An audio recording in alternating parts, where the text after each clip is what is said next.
恭喜快船有惊无险战胜灰熊，哈登最后关键时刻招牌式的三分球决定了胜负，将领先扩大到4分。无奈比赛时间所剩无几，灰熊只能败北。这场比赛快船队多少有点轻敌的样子，不应该有太多的失误，全场竟然出现了20次，导致在场面上没有很顺利，一直和灰熊队比分互相交错。好在快船队的球星多，在需要应届得分有人能站出来。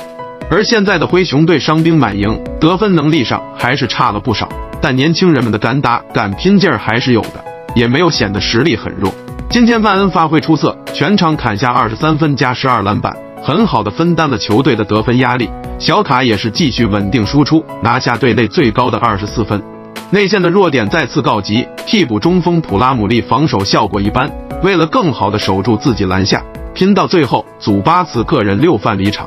也该试着再次启用泰斯了。许久不上场的 PJ 塔克也终于上场，没有了底角3分球的威胁之后，在进攻方面的帮助比较小，只能暂时在防守端顶一顶时间。今天没有出手，只拿到3个篮板。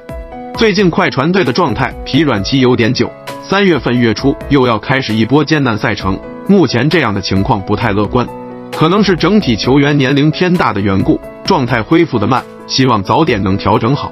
谢谢关注，下次见。